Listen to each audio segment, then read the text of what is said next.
Alhamdulillahirabbil alamin wa bihi nasta'inu ala umuri waddin. Asyhadu an la ilaha illallah wahdahu la syarika lahu wa asyhadu anna sayyidina Muhammadan abduhu wa rasuluhu wa la nabiyya ba'dahu. Allahumma shalli wa sallim ala hadzal nabiyil karim sayyidil awwalin wal akhirin sayyidil anbiya wal mursalin al-mab'uts rahmatan lil alamin wa ala alihi wa sahbihi wa man sara ala nahjihi ila yaumiddin. Allahumma taqabbal minna qiyamana wa salatana wa ruku'ana wa sujudana wa takhashu'ana wa tammim taqsirana ya Allah. Amin. Ya Arhamar Rahimin. Allahumma la ilma lana illa ma 'allamtana wa 'allimna ma yanfa'una wa zidna ilma. Amin. Alhamdulillah, Bapak sekalian, di pagi hari ini kita dapat melanjutkan ya dengan inayah, dengan taufik rahmat Allah taala kembali menunaikan salat subuh berjamaah. Man shalat subha fa huwa fi zimmatillah. Barang siapa yang salat subuh, maka dia ada dalam jaminan perlindungan, genggaman dan juga kecukupan dari Allah Subhanahu wa taala. Dari itu kita bersyukur atas nikmat yang Allah berikan kepada kita. Kalau bukan karena rahmat dan juga kasih sayangnya, maka tidak ada orang yang sanggup dapat beramal soleh. Walau la fadlullahi alaikum wa rahmatuhu ma zaka minkum min ahadin. Alhamdulillah, kita bersyukur sama taufik tersebut dan kita dapat melanjutkan kembali jihadul ilmi. Jihadul ilmi, menuntut ilmu ini adalah jihad. Man kharaja fi talabil ilmi fa huwa fi sabilillahi hatta yarji'a. Barang siapa yang keluar dari rumahnya niat untuk mencari ilmu, maka dia ada dalam jihad fi sabilillah hatta yarji'a, sampai ia pulang ke rumahnya lagi. Ya, tunduhnya kita itu jihad ya. Duduknya itu jihad. Dulu jihad ngelawan musuh, akhirnya jihad ngelawan tunduh ya. Itu motivasi kita senantiasa semangat dalam mencari ilmu. Berikutnya adalah kita akan mengkaji tentang bagaimana Rasul membaca Quran. Membaca Quran. Qiraatul Rasul wa sholatuhu sallallahu. Bagaimana Rasul membaca Quran baik di dalam sholat maupun di luar sholat. Ya. Kemarin terakhir itu kan tentang tata cara istirahatnya Rasul kan sudah. Ada yang belum terbahas kemarin. Ternyata sebelum tidur, jika kita membaca subhanallah 33, alhamdulillah 33, Allahu Akbar 33, itu ternyata dapat menghilangkan seluruh keletihan dan rasa capek kita di siang hari. Silahkan dicoba. Ini resep-resep nabawiyah, bisa dicoba, tidak akan meleset. Buktinya apa? Ada dalil yang menerangkan bahwa Fatimah Az-Zahra ya meminta pembantu kepada Rasul. Udah capek, sementara kondisi ekonomi Sayyidina Ali bin Abi Thalib tidak terlalu kaya, tidak banyak uang, yang tidak sanggup menggaji pembantu lah kita. Minta kepada Rasul, ya Rasul, tolong carikan seorang yang bantu saya di rumah, ya, gegero, bebersih segala macam, ibu-ibu lah seperti biasa. Kata Rasul, lebih baik kamu baca ini, subhanallah, alhamdulillah, Allahu Akbar 33 sebelum tidur. Ternyata itu khasiatnya dapat menghilangkan keletihan dan rasa capek di siang hari. Maka dibuktikan Abi mempraktikkan itu terus. Jadi menghilangkan capek itu tidak perlu dengan mengkonsumsi obat-obatan penghilang letih atau penghilang, cukup dengan ini. Subhanallah 33, alhamdulillah 33, Allahu Akbar 33. Yakin, bismillah. Besok tuh bangun segar-bugar, cenghat dan jago ringkas. Ya, dengan izin Allah Subhanahu wa taala. Kamu bari ditambahan ku jahe sareng teh madu ya. Plus eta susu lembang. Waduh, tambah super jag-jag gitu ya. Tuh, jadi resep kenabian dicampur dengan resep kearifan lokal. Tuh jadi dahsyat itu ya. Kearifan lokal, jahe, kemudian madu, susu, ya, kemudian baca yang sikir tadi. Rumus 33. Jadi formula 3 kali 33. Itu formula menghilangkan letih, lesu dan kecapean di siang hari. Itu tambahan tentang tata cara kaifiat tidurnya istirahatnya Rasulullah SAW. Tapi jelas ada sebuah kaidah, inna aini tanaman wala yanamu qalbi. Rasul itu matanya tidur terpejam tapi hatinya terjaga. Itu kekhususan Rasulullah SAW. Adapun qiraat bacaan Rasul SAW yang pertama, kana la yaqra'ul Qur'an fi aqalli min salasati ayyam. Beliau itu tidak menghatamkan Quran kecuali maksimal 3 hari. Maksimal 3 hari hatam Quran. Jadi tidak boleh kurang dari 3 hari. Dulu di pesantren suka ada kalau Ramadan itu ada santri yang menamatkan Quran sehari semalam. Minimal 3 hari. Ya, minimal 3 hari. Jadi santri itu baca dari subuh, nanti hatam itu jam 10 malam, Pak. Kalau kita baca dari subuh, gedar tidak berhenti, itu berhenti nanti jam 10 malam. Khatam Quran itu. Masya Allah. Itu bulan Ramadan atau di Ramadan atau di luar Ramadan? Di Ramadan atau di luar Ramadan. Nah, dulu kadang santri itu semacam apa ya istilahnya, bahasa keren nama tirakat gitu. Tapi dengan Quran gitu. Dengan Quran dari jam 5 subuh, ba'da subuh sampai 10 malam itu khatam. Ternyata hal itu tidak dianjurkan, bahkan tidak dianjurkan dulu karena kita santri ya tidak tahu kan. Dan itu pun bukan instruksi pesantren, itu santri aja pada penasaran gitu, ingin menghantamkan Quran dalam sekali waktu. Nah, Rasulullah SAW tidak pernah menghatamkan Quran kurang dari 3 hari. Jadi ada sahabat yang nekat khatam Quran itu sehari atau 2 hari, ternyata itu oleh Rasul, kamu jangan lakukan itu, 3 hari lah minimal 3 hari, atau maksimal kamu hatamkan itu 3. Tidak boleh kurang. Karena apa? Karena kalau kurang dari 3 hari, pertama itu akan membuat badan kita mungkin tidak terpenuhi haknya, karena ada kewajiban-kewajiban dan hak badan kita tidak terpenuhi. Yang kedua adalah biasanya tergesa-gesa menyebabkan tilawah dan qiraah kita tidak sempurna nanti, hukum tajwidnya, hukum tilawahnya, dan lain sebagainya. Maka itu 3 hari sudah pas itu, paling banter ya, paling maksimal, tidak kurang dari itu. Kemudian yang ketiga, karena yuqatti'u qira'atahu ayatan. Beliau itu kalau membaca Al-Fatihah membacanya ayat per ayat. Jadi tidak dianjurkan menyambung Fatihah.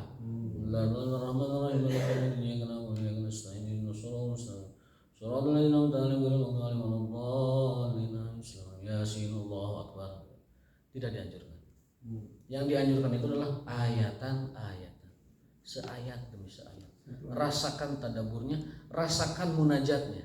Kan dalam hadis qudsi ada munajat itu ya, bahwa hamba dengan Allah itu dialog ketika sholat. Alhamdulillahirabbil alamin, Allah membalas. Hamidani abdi, ar-rahmanir-rahim, Allah membalas. Tidak diwasal. Asna alayya, tidak diwasal. Tapi di yuqatti'u, ditaktik, dipenggal seayat. satu ayat satu nafas. Satu ayat satu baca.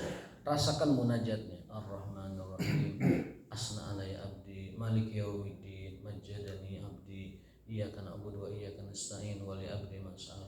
Rasakan munajatnya. Kita Fatihah, Allah membalas. Dan seterusnya. Jangan dipahami oleh akal. Kalau Allah membalas setiap orang sholat, gimana 1 miliar orang sholat membalasnya gimana? Jangan. Itu sama dengan 1 miliar orang minta doa, gimana Allah mengabulkan doanya 1 miliar? Gitu ya. Jangan dipahami dengan logika manusia.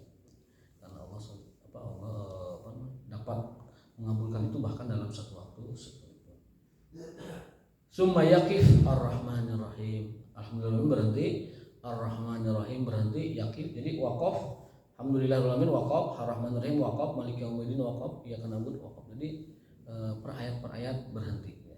Supaya khusyuk membaca Al-Fatihahnya. Berikutnya, karena Nabi SAW yaqulu zayyinul Qur'ana bi aswatikum. Hiasilah Al-Quran dengan bacaan itu suara kalian. Hiasilah bacaan Quran dengan suara kalian. Maksudnya kalau orang diberi mau hibah itu bakat, membaca Quran dengan bagus, maka indahkanlah bacaan Quran. Ya, tapi kan bacaan mah bakat ya.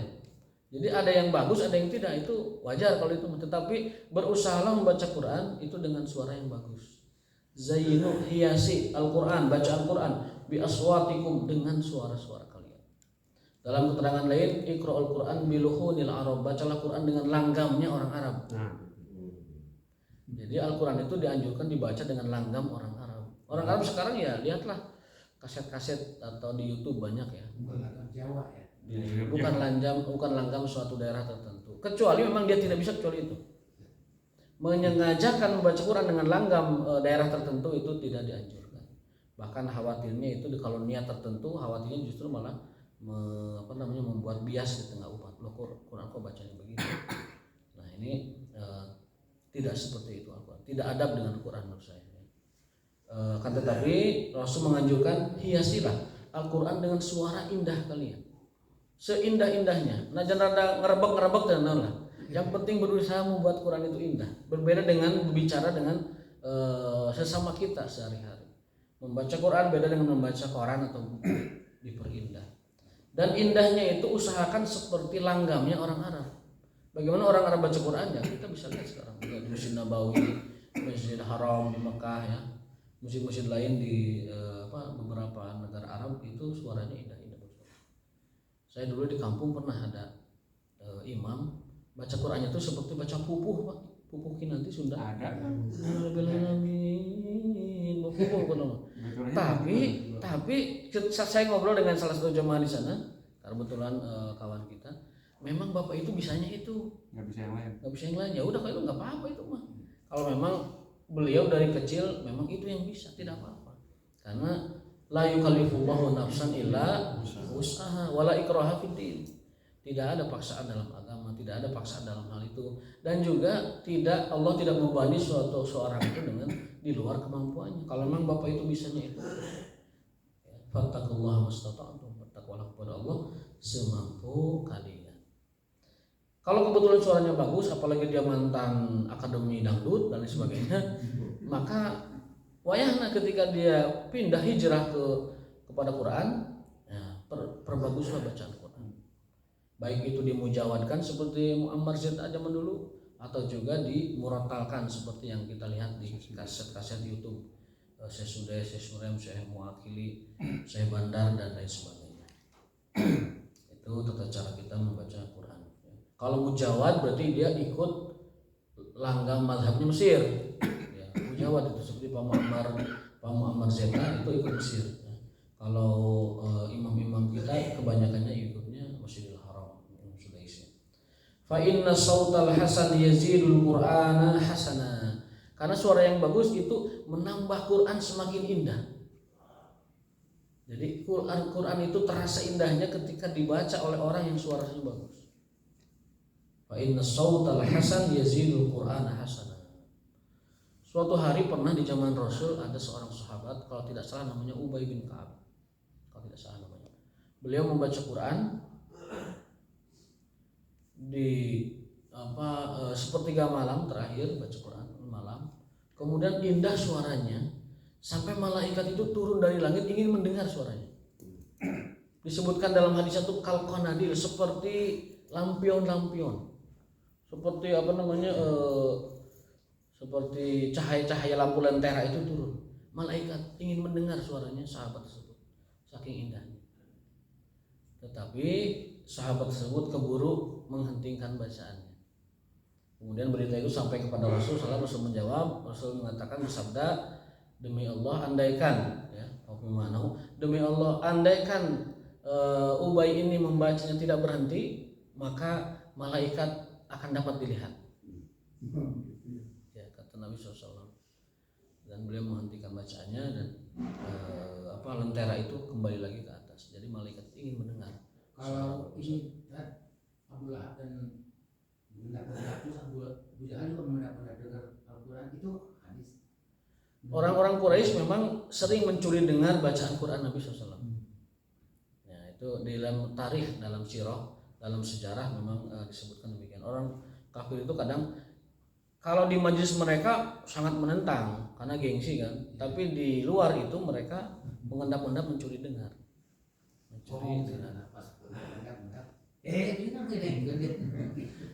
Dalam Ayatul Ahkam itu disebutkan, dalam pelajaran Ayatul Ahkam itu, kenapa sholat zuhur itu sir, tidak jahar, tidak dikencangkan, zuhur dan asar, karena khawatir di zaman itu kalau dijaharkan kedengar orang-orang Quraisy. Oh, kersarolah tuh gitu. Kalau malam dinyaringkan karena di malam itu tidak ada orang Quraisy keliaran.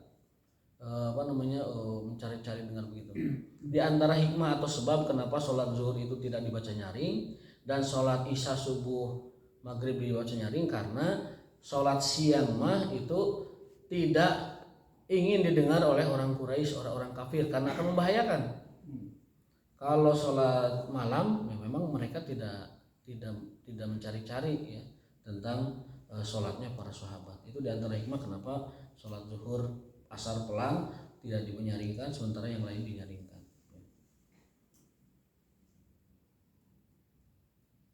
Berikutnya adalah kana yamudu sautahu bil Qur'ani madda, dan beliau membaca Quran itu kalau memang bacanya panjang dimadkan. Madnya itu hukum tajwid makhrajnya itu diberikan semua haknya.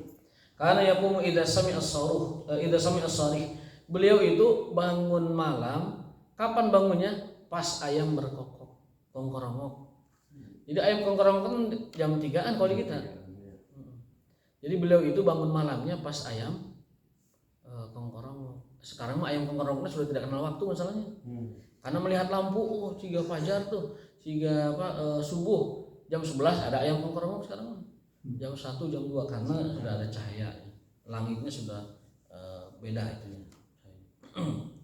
Patokannya waktu sekarang jam. Yang ketujuh, karena yusolli fi na'laihi, beliau salat itu dengan menggunakan sendalnya. Karena masjid zaman dulu adalah tanah pasir ya. Kalau kita pakai sendal bisa dicarikan ku Pak Ketua DKM. Itu ngepel daun ngebersihan. Itu dalam salat. Tetapi dalam kehidupan sehari-hari ada sunnah yang mahjur, sunnah yang banyak ditinggalkan oleh orang sekarang. Apa itu? Rasul menganjurkan untuk sesekali kita ini nyeker. Ya. Bahwasanya Rasulullah SAW muhtafian. Sesekali Rasul itu ketika berjalan tidak pakai apa-apa, nyeker. Mungkin hikmahnya agar kita tetap nempel ke bumi. Kan selama ini kita jarang nempel ke bumi Pak kalau di jalan. Sendal sepatu terkenal tanah. Nah, dan beliau menganjurkan sesekali kita ini nyeker. Ya, tidak pakai apa-apa. Hikmah besarnya Allah alam apa hikmahnya, tapi hikmah yang mungkin secara dekat dapat ditangkap itu satu, agar kaki kita kalau kena kerikil-kerikil itu lebih sehat. Terapi secara langsung terapi. Pijat refleksi ya alami. Intinya adalah bahwa Rasulullah SAW menganjurkan kita untuk berjalan sesekali nyeker, ya, sesekali nyeker. Boleh dicoba, itu sunnah yang banyak ditinggalkan orang. Dari masjid ke rumah angkat sendalnya nyeker, kemudian cuci kaki dulu, sesekali boleh. Tapi jangan kelihatan banyak orang itu di masjid nyeker, buah leungit pasti sandalnya gitu kan. Ya, sebijak mungkin lah memahami gitu kan. Tapi itu sunnah majur, sunnah yang banyak ditinggalkan oleh orang banyak. Karena idza hazzabahu amrun shalla. Rasul itu kalau ada masalah yang menjadi pikirannya, beliau solusinya itu sholat. Wasta'inu bis-sabri was-shalah. Hendaklah sholat itu dijadikan pertolongan dalam segala hal. Wasta'inu bis-sabri was-shalah. Jadikanlah penolong hidupmu itu sholat dan sabar.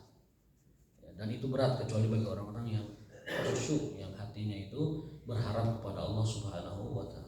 Karena idza hazzabahu amrun shalla. Beliau apabila ada suatu pikiran, apapun pikiran itu, baik urusan dunia maupun urusan umat maupun urusan akhirat, maka solusi beliau itu ke sholat. Karena betul juga, bisa jadi, maksud betul juga tuh yang kita alami gitu. Bisa jadi solusi hidup kita itu bukan ada pada rapat-rapat itu, Pak. Bukan ada pada konsep-konsep yang segala macam gitu ya. Rumus-rumus problem solving. Kadang-kadang solusi itu ada pada sholat. Mumat, kemudian jangan segala macam sholat, pikiran jadi tenang, tak solusi dapat. Tiba-tiba dalam sholat itu ada ilham, tak begini ternyata solusinya. Biasanya kunci kan juga ilham. Segala macam. Ya. Ketika sholat, apabila kita mengingat sesuatu, kalau yang diingatnya itu baik, sesuatu yang halal dan mubah, itu tidak mengganggu sholat. Ada dalam penjelasan Imam Ibnu Hajar Asqalani, Fathul Bari Syarah Sahih Bukhari menjelaskan bahwa apabila kita sholat kemudian mengingat sesuatu hal yang positif ataupun tidak berdosa, maka itu tidak merusak dan tidak memadaratkan sholat kita. Pernah kita bahas sebelumnya. Jadi tidak mengapa ketika sholat ingat kunci, kita sholat ingat ada yang belum kita lakukan, tidak apa-apa. Bahkan al-azmu ala syai', bahkan ketika sholat kita meniatkan sesuatu itu juga boleh, tidak merusak sholat. Misalkan ketika sholat, saya mau silaturahim ke sana, saya mau pergi kemana, saya mau melakukan ini, saya mau baca ini, itu ketika sholat ada azam muncul, tidak memadaratkan sholat. Ada niat muncul, ada keinginan muncul, mau apa, itu tidak memadaratkan sholat. Bahkan Umar bin Khattab tidak merusak sholat, tidak merusak khusyuk, tidak memadaratkan sholat, dan tidak mengurangi kesempurnaan. Itu adalah hal yang biasa. Umar bin Khattab itu pernah ketika sholat mendapatkan ilham strategi perang dan diterapkan, perangnya menang. Jadi ketika sholat ada ilham, nah Umar perang gini. Itu kemudian diterapkan di pasukannya dan perangnya itu menang. Jadi ketika sholat kita mendapatkan strategi apa, misalkan gini, dapat strategi, maka itu adalah bagian dari ilham, kita diberikan oleh Ta'ala solusi dalam kehidupan kita. Nah, karena idza hazabahu amrun sholat, beliau apapun masalahnya, rumah tangga, pekerjaan, usaha, apapun ya, sholat 2 rakaat. Itu hadis riwayat Imam Ahmad dan Abu Dawud. Yang ke-9, karena idza jalasa fi sholati wada'a yadayhi ala rukbatayhi wa rafa'a isbahi al-yumna allati talil ibham pada biha. Beliau itu kalau sholat ketika duduk meletakkan telapaknya di atas lututnya dan mengangkat jarinya. Sehingga ini jelaskan mengangkat jari itu adalah sunnah. Walaqad akhadha bi sunnati tahrikil isba'i, mengangkat telunjuk ketika sholat hukumnya sunnah. Itu dalam mazhab Imam Malik dan mazhab Imam Asy-Syafi'i. Ya, fi sholat al-Imam Malik wa ghairuhu wa ba'd Asy-Syafi'iyah rahimahullah. Kama fi syarhil muhadzab. Cuman cara mengangkatnya memang beda-beda. Ada yang dari awal, Imam Malik dari awal. At-tahiyatu lillahi wassalatu wassalamu. Itu menggerakkannya dari awal. Kalau Imam Syafi'i, asyhadu an la ilaha illallah. Itu tata cara mengangkat tangannya. Yang jelas ketika sholat telunjuk kita digerakkan, diangkat ya. Baik itu sekali seperti Imam Malik ataupun di tengah seperti Imam Syafi'i rahimahullah. Karena apa?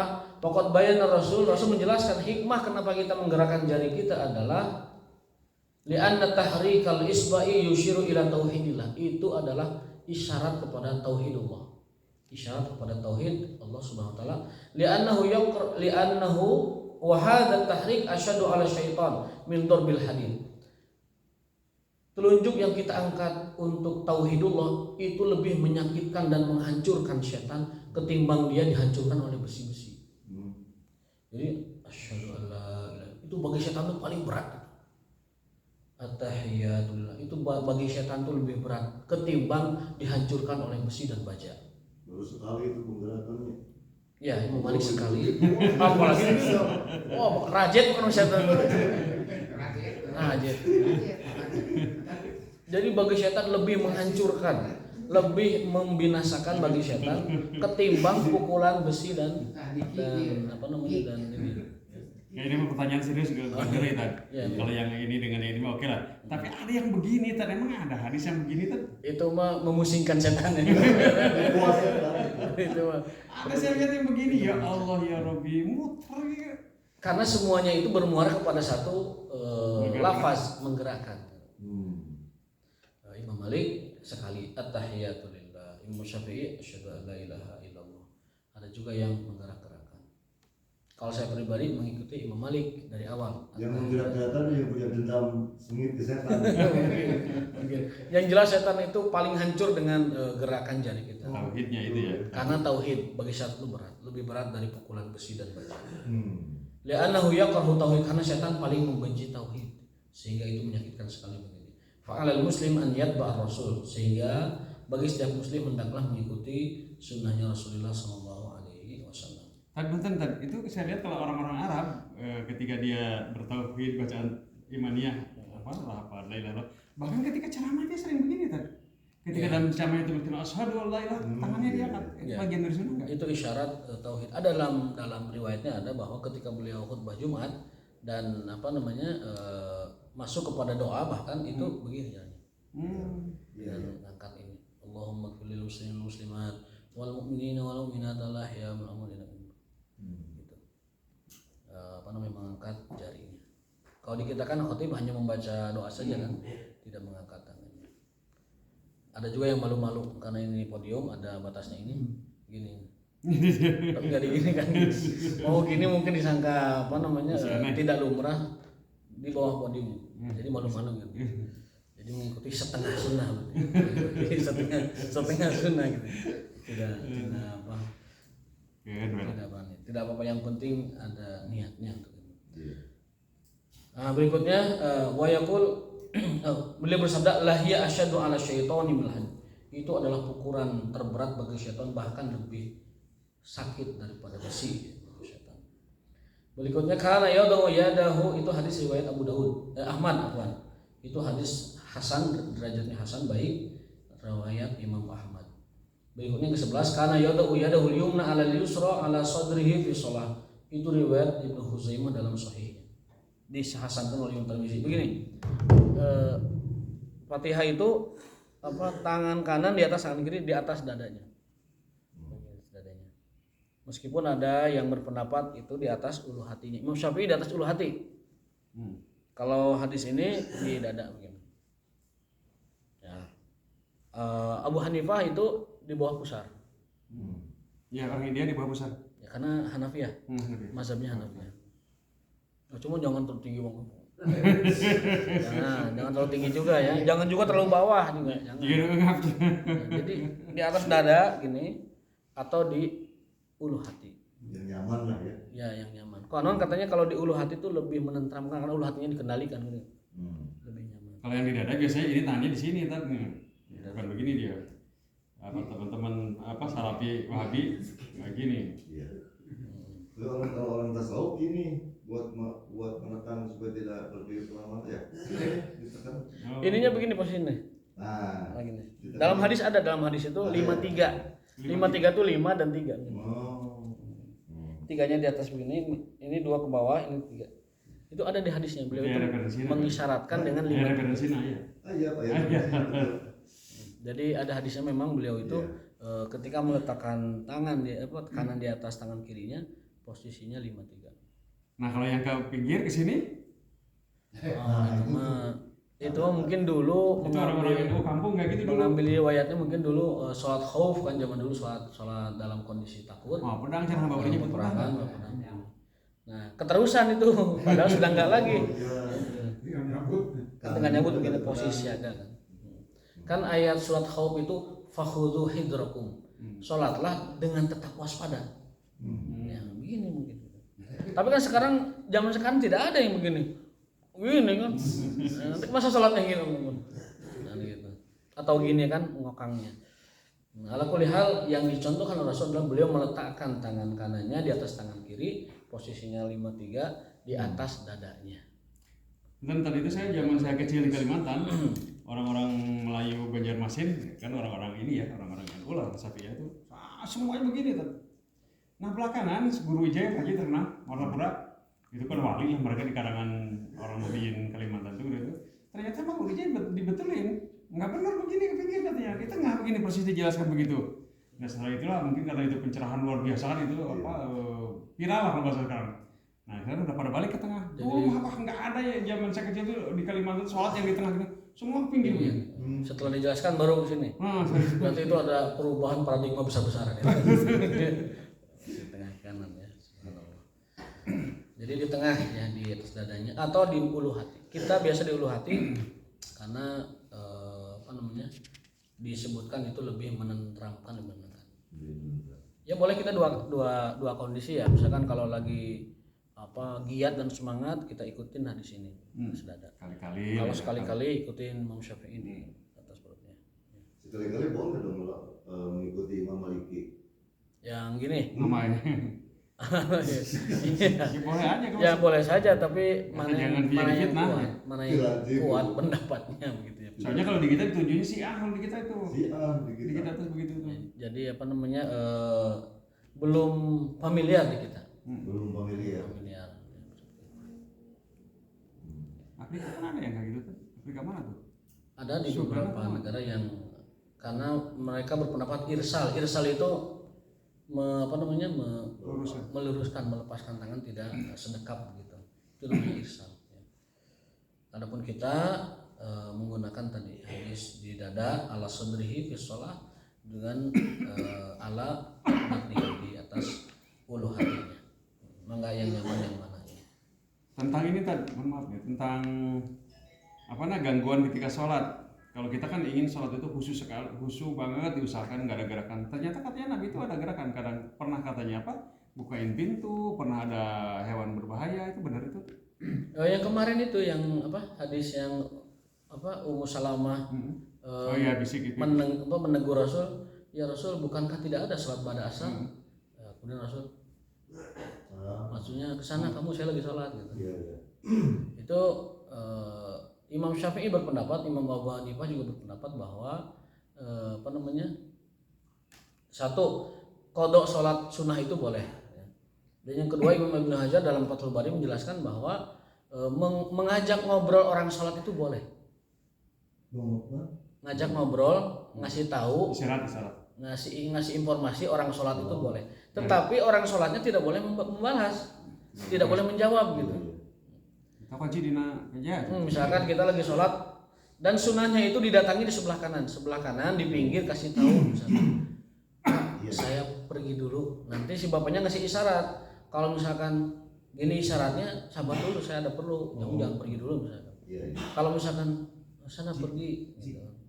Jadi Rasul memberi isyarat kepada Ummu Salamah itu dengan tangannya, ya, suruhan Ummu Salamah dengan tangannya, itu mengisyaratkan bahwa orang sholat boleh membalas komunikasi orang yang ngajak ngobrolnya, tapi tidak dengan lisan, dengan isyarat tangan. Ya. Sekarang begini, tadi saya tuh pernah melakukannya karena terpaksa sekali ya. Ini kan ada tombol di alisan tuh, ada tombol nggak suara di sini. Itu mah juit. Oh iya. Terpaksa saya melangkah satu langkah, cepret di paling gitu. Itu masuknya ruang lingkup itu masuknya adalah boleh melakukan gerakan sholat demi kepentingan sholat. Ya. Kita lagi sholat, tiba-tiba HP tuh bunyi terus. Iya. Ambil, matikan. Kalau mematikan boleh. Karena itu. Kita menolak orang bermakmum boleh nggak? Kenapa? Kita menolak orang bermakmum seperti kita boleh nggak? Menolak. Gimana? Kita sedang sholat. Lagi sholat ada yang makmum. Tiba-tiba ada yang Tepak begitu. Iya. Antep deh atau cuma atau Kalau kita tidak mau di makmum ya, gitu. Mereka pergi. itu biarkan aja ya. Biarkan lebih baik. Ya. Oh. Tapi biasanya sok dia langsung aja nanti. Hah? Misalkan dia tepat gitu. Oh, kalau cara nolaknya. Iya, gitu. Atau ditolak ya. Biarkan aja nggak usah ditolak ya. Biar aja. Ucing. Jadi sedekah buat kita. Ucing tak ada aja gitu. Sunat. Dia disangkanya zuhur gitu. Sebenarnya sih tidak Nggak apa-apa. apa-apa Pak Ji. Jadi bermakmum kepada yang sunat, berimam kepada yang sunat. Ya. Ada sebuah hadis, sebuah riwayat. Sahabat itu sholat isya bareng Nabi nih di Masjid Nabawi. Kemudian pulang ke kampungnya. Di kampungnya tuh orang-orang di lemburnya tuh acan sarolat. Nah kebetulan orang ini karena muridnya Nabi lah begitu, orang yang paling banyak belajar ke Nabi, disuruh imam. Udah. Ajengan teh apa? Mangga ajengan ke payun. Nah ajengan ini mengimami kaumnya sholat sunnah karena isyanya sudah bersama Nabi. Sedangkan makmumnya wajib. Nah, dari situ ulama mengambil pendapat bahwa orang imamnya sunnah makmumnya wajib boleh, imamnya wajib makmumnya sunnah juga boleh. Oh, oke. Gitu. Jadi, tidak masalah. Jadi perbedaan niat makmum dengan imam tidak masalah. Contoh, kita datang terlambat ke masjid, orang tuh lagi taraweh, gitu. Kita belum isya, maka kita boleh ikut ke tarawehnya imam itu. Kita meniatnya isya, imam taraweh. Oh, jadi berjamaahnya ya. Berjamaahnya, jadi tidak mengapa. Tetapi kalau ada partner lain yang belum isya, ya lebih baik dengan partner itu. Dan cari pojokan masjid yang tidak bareng dengan imam dan suaranya tidak mengganggu jamaah imam tarawih. Kalau ini dulu ngusir binatang nih, di sini nih pernah kejadian nih. Kita lagi sholat, kucing kerelang kencing di sana. Ya udah tahu gitu saya kan gemes nih. Bang kerelang najong itu. Kalau kita tajong sedikit itu boleh kuatan nggak? Ya tajongnya yang beri kebinatangan. Boleh ya. Jadi pokoknya gerakan untuk mengusir, gerakan untuk intinya gini kaidahnya, gerakan demi kemaslahatan sholat Oh, dibolehkan. boleh. Itu aja. Ya. Seperti maju ke depan ngisi sop, geser ke pinggir, menyempurnakan sop, mematikan HP, kemudian berjalan kalau kita ada batal, itu tidak apa-apa karena demi kemaslahatan sholat, tidak apa-apa. Bahkan katanya membunuh ular juga nggak apa-apa ketika sholat. Kalau membunuh kan butuh ini ya, butuh Gerakan banyak. Ya kalau sekiranya dengan sekali sintrek orangnya mati ya tidak Nggak apa-apa. usah ikut sama pedang gitu. Atau sama pedang, kitanya bawa pedang. Kalau itu demi kemaslahatan sholat boleh saja, ya, boleh. Saat Jumat ya orang ini. Lagi sholat tiba-tiba ayah singa ngelanggung, gitu kan. Kita ngecek dulu tuh. Kalau kita sholat terus bisa diterkam kita, ya, maka kita bisa pindah, bisa lari atau sholat lagi dan lain sebagainya. Pada intinya apapun gerakannya selama demi kemaslahatan kepentingan sholat itu dibolehkan. Rasul sholatnya dengan cucunya itu kan Ya Rasul Di rumah. cucunya di Sunat ya. di masjid. Rasul pernah sholat di masjid, sahabat juga melihatnya. Bisa sunat. Itu saya kurang